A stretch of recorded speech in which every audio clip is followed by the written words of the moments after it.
J'ai une chaise avec mon blaze dessus, oui. Bon, c'est YouTube qui me l'a donné, je trouve ça un petit peu mégalo, donc je suis pas sûre que ça va me servir.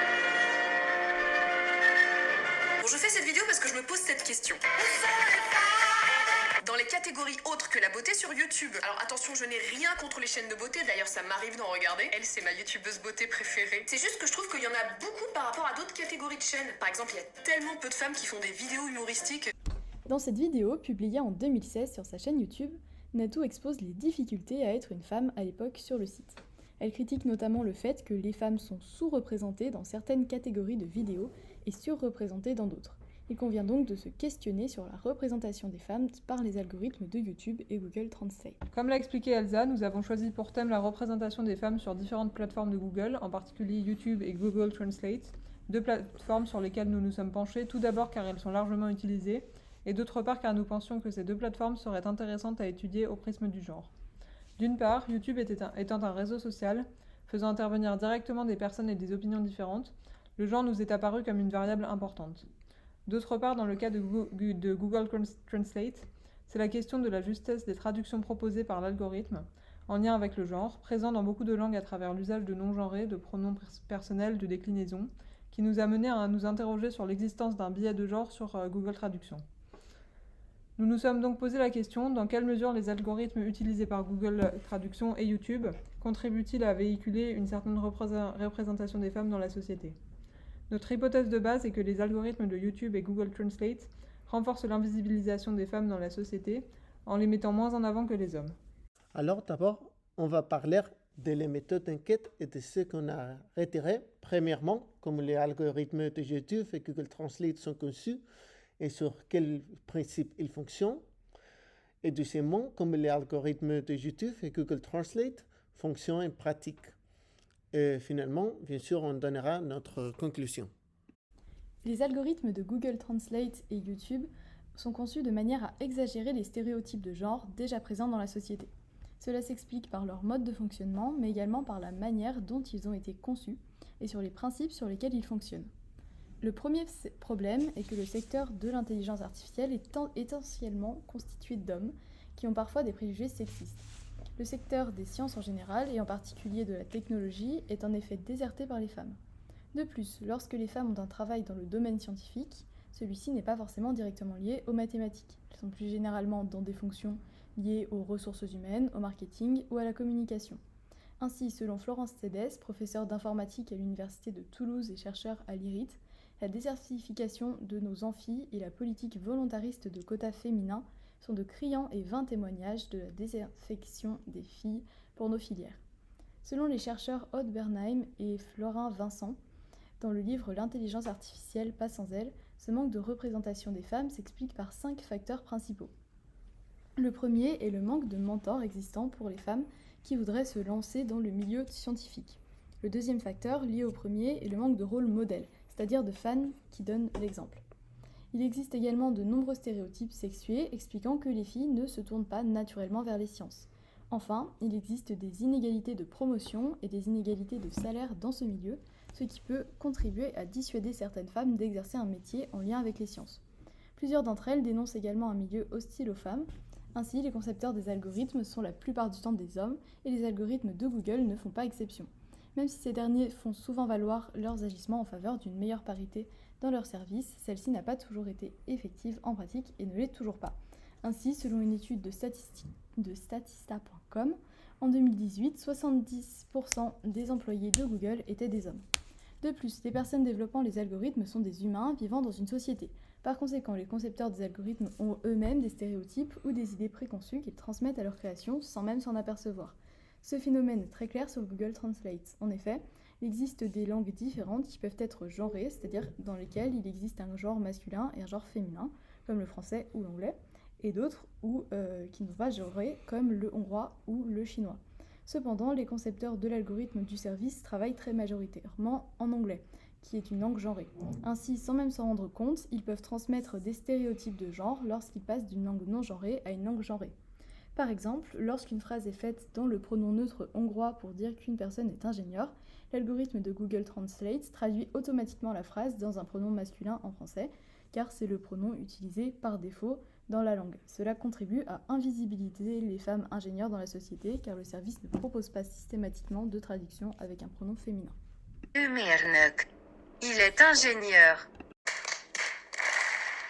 Comment les algorithmes de YouTube et Google Traduction fonctionnent en pratique? En plus de ce qu'a expliqué Elsa, le renforcement d'inégalités de genre sur YouTube et Google Translate peut s'expliquer par le fonctionnement de leur algorithme. Premièrement, l'intelligence artificielle peut permettre de reproduire les inégalités de genre car elle constitue un reflet de la société. L'intelligence artificielle se construit en effet en analysant des informations et des données qu'elle trouve sur Internet et en apprenant d'elles. Or, ces informations ne sont pas neutres, ainsi en analysant et apprenant à partir des informations, mettant en scène des stéréotypes de genre, l'intelligence artificielle va donc reproduire ces stéréotypes et les mettre en avant. Le fonctionnement de Google Translate illustre cette idée. En effet, la machine translation est fondée sur l'étude de textes disponibles sur Internet. N'importe quel texte disponible librement sur Internet peut donc être utilisé pour nourrir l'algorithme, et seule une partie infime de ces textes sont filtrés par une petite équipe de volontaires. De plus, les développements technologiques récents font que Google Translate peut maintenant trouver lui-même les textes qu'il utilise, augmentant ainsi les risques de biais dans la traduction. En effet, ces algorithmes fonctionnent notamment en observant la récurrence de l'usage des mots pour l'utiliser en traduction par la suite. Ceci peut donc contribuer au renforcement des stéréotypes de genre sur Internet. C'est le cas pour la traduction de mots liés à la profession. Par exemple, lorsqu'on essaie de traduire la phrase « They are nurses » en français sur Google Translate, l'algorithme partira du principe que l'on parle de femmes et traduira « nurse », un mot neutre, en « infirmière » en français. On peut faire le même constat pour le terme « a babysitter » que Google Translate traduira en « une babysitter ». Si l'on peut considérer que ces traductions ne font que refléter une réalité statistique, il est malgré tout important de mettre en avant le fait que de telles traductions continuent de véhiculer des stéréotypes de genre dans ce cas de figure sur la profession. De plus, il serait abusif de dire que ces traductions sont uniquement basées sur des réalités statistiques et en aucun cas sur des stéréotypes. Par exemple, bien que statistiquement parlant, la majorité des auteurs sont des femmes, Google Traduction traduit malgré tout le terme neutre singulier anglais a writer en un écrivain en français. Ainsi, les auteurs de l'intelligence artificielle pas sans elle concluent à ce sujet qu'il faut éviter que les biais de la société ne se reflètent dans les décisions prises par les machines. Le mode de fonctionnement biaisé et autonome de l'intelligence artificielle dans de tels cas de figure est critiqué par d'autres chercheurs. Le cas de YouTube est différent de celui de Google Translate pour une raison fondamentale. Tandis que Google Translate va créer et générer des informations, YouTube ne crée pas de contenu mais va se baser sur la consommation en médias des utilisateurs pour ensuite proposer des contenus en lien avec les vidéos déjà regardées et les centres d'intérêt des autres personnes ayant regardé les mêmes contenus.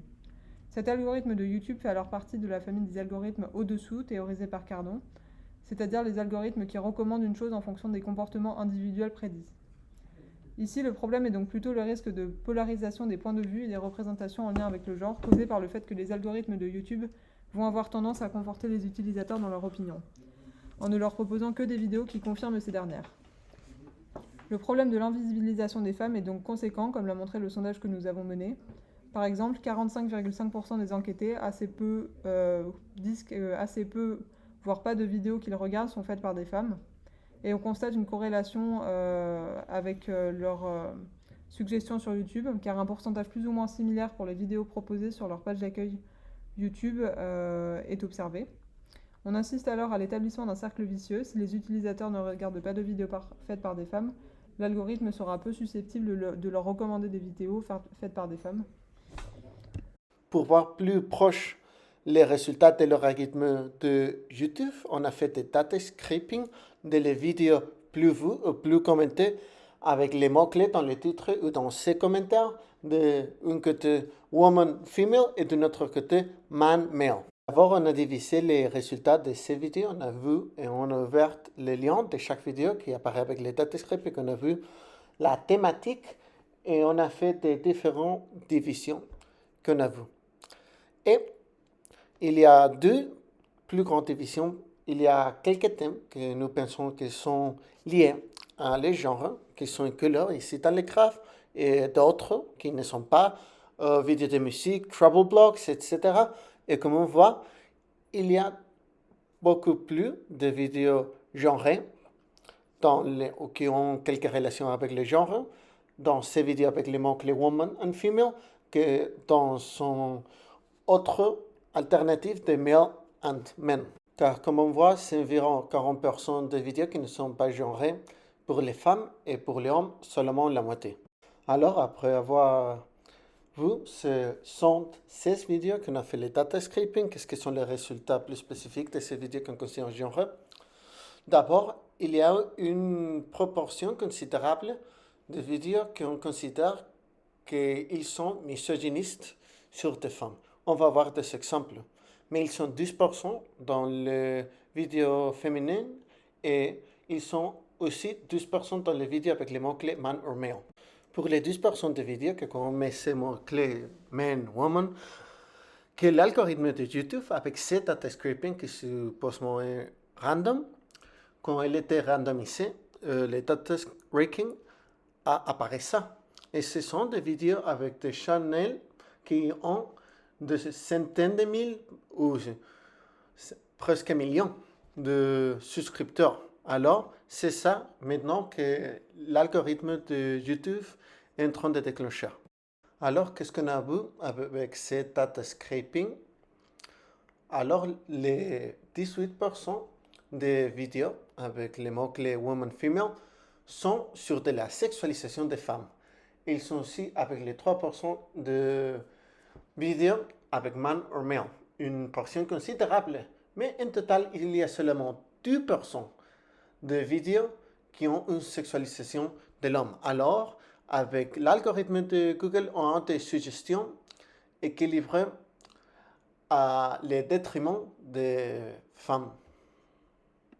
Aussi, l'algorithme a tendance à recommander une 3% de vidéos dans lesquelles les femmes suivies ou commis de la violence, ce qui n'existe pas pour les hommes. Il n'y a pas de vidéos dans lesquelles les hommes suivis de la violence, dans ces vidéos très populaires que l'algorithme de YouTube propose à les data scraping.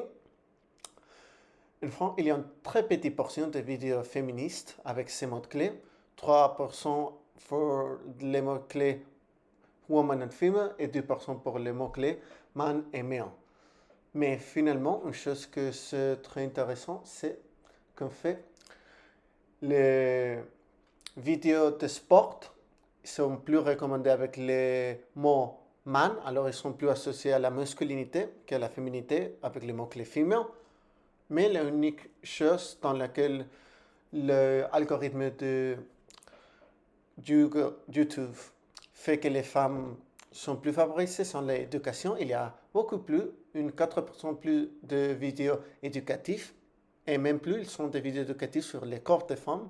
Alors ça, c'est la seule chose qu'on a vu que l'algorithme favorise les femmes.